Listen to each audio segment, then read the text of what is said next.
Juicio, razón y conciencia. La palabra límbico significa limítrofe. En su origen la palabra fue empleada para describir las estructuras fronterizas que rodean a las regiones basales del cerebro. La expresión del sistema límbico se ha ido dilatando para referirse a todo el circuito neuronal que controla el comportamiento emocional y los impulsos de la motivación. Un componente fundamental del sistema límbico es el hipotálamo, con sus estructuras afines. Además de sus funciones dentro del comportamiento, estas regiones regulan muchos estados internos del cuerpo, como la temperatura corporal, la osmolalidad de los líquidos corporales, el peso, los impulsos para comer y beber. El sistema límbico se trata de un complejo interconectado de elementos basales del encéfalo. No es una única estructura, sino una serie de vías nerviosas que incorporan estructuras profundas de los lóbulos temporales, por ejemplo el hipocampo y la amígdala. Al formar conexiones con la corteza cerebral, la materia blanca y el tronco encefálico, el sistema participa en el control y en la expresión del estado anímico. Además que se dice que está relacionado con el sistema neuroendocrino, porque como había dicho anteriormente, regula lo que es la ganas de comer, el peso corporal. Hablaremos a continuación de juicio, razón y conciencia. La racionalidad no es innata. Existen antepasados nuestros que vivían tan solo con un sistema límbico y sin capacidad para pensar, siguiendo las pautas de los que entendemos como racionalidad. Pero en la historia del ser humano, el pensamiento racional es más bien una excepción. No solo no pensamos racionalmente la mayor parte del tiempo, sino que hasta hace unos pocos miles de años la racionalidad no existía. Y de hecho, en algunas culturas poco occidentalizadas, los adultos tienden a no llegar a la cuarta etapa del desarrollo propuesta por Jean Piaget. La cuarta etapa del desarrollo de la teoría pigetiana aparece desde los 12 años de edad en adelante, incluyendo la vida adulta. En este periodo, en el que se gana la capacidad de utilizar la lógica para llegar a conclusiones abstractas y que no estén ligadas a casos concretos que se han experimentado de primera mano. Por tanto, a partir de este momento es posible pensar sobre pensar, hasta las últimas consecuencias, y analizar y manipular deliberadamente esquemas de pensamiento, y también puede utilizarse razonamiento hipotético deductivo. Es decir, que aquello que llamamos racionalidad es más un producto de la historia que el fruto de un conjunto de estructuras cerebrales diseñadas para ello. El sistema límbico es, en todo caso, una de las regiones del cerebro que permiten la aparición del pensamiento racional y no al revés. Un desarrollo lineal es el hecho de ver expuesto de esta manera un listado con etapas de desarrollo que puede dar a pensar que la evolución de la cognición humana de cada persona es un proceso acumulativo en la que varias capas de información se van asentando sobre los conocimientos previos. Sin embargo, esta idea puede llegar a engaño. Para Piaget, las etapas de desarrollo indican las diferencias cognitivas en las condiciones de aprender. Por tanto, aquello que se aprende sobre, por ejemplo, el segundo periodo de desarrollo cognitivo, no se deposita sobre todo lo que se ha aprendido durante la etapa anterior, sino que lo reconfigura y lo expande a varios ámbitos de conocimiento. El hipocampo está relacionado directamente con la transformación de la memoria a corto plazo, a largo plazo y el aprendizaje. La información es recogida por el fórnix, que la lleva a los cuernos mamilares del mismo. Desde aquí va hacia el núcleo anterior del tálamo, que envía la información hasta la corteza cerebral, que es la encargada del almacenamiento total, del 1%, que es percibido mediante los sentidos para ser almacenados como recuerdo y ser reconfigurados mediante el aprendizaje que la sociedad nos trae. Este también está formado por varias estructuras cerebrales que se activan ante estímulos emocionales y recuerdos. La amígdala cerebral es una estructura que se encuentra en el extremo inferior del hipocampo, que cuando es estimulada eléctricamente, el mamífero normalmente responde a agresión, lo que quiere decir que la amígdala es la encargada del comportamiento primitivo del ser humano. La conciencia es difícil de definir, puesto que tiene límites imprecisos y funciones ambiguas.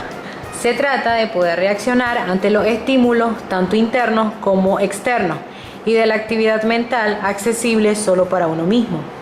La conciencia nos sirve como un mecanismo de supervivencia, puesto que nos mantiene alerta sobre nuestro entorno. Enfoque descendente.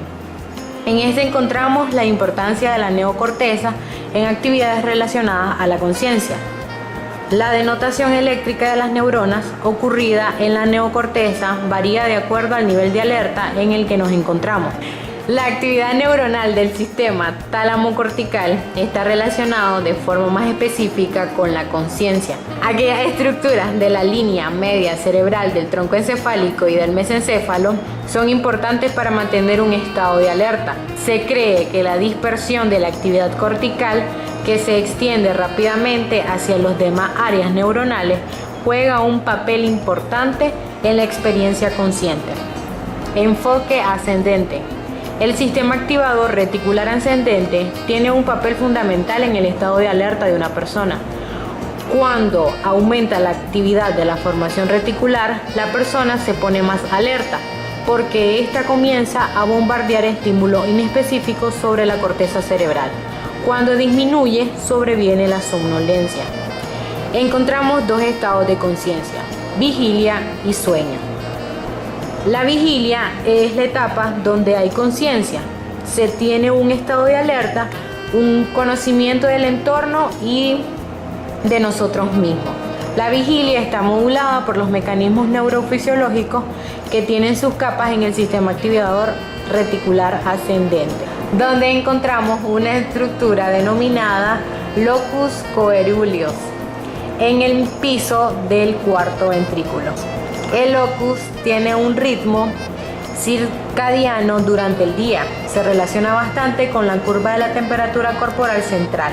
Esto significa que este aumenta su actividad cuando la temperatura aumenta y produce más catecolaminas, formando estado de alerta de mayor o menor grado.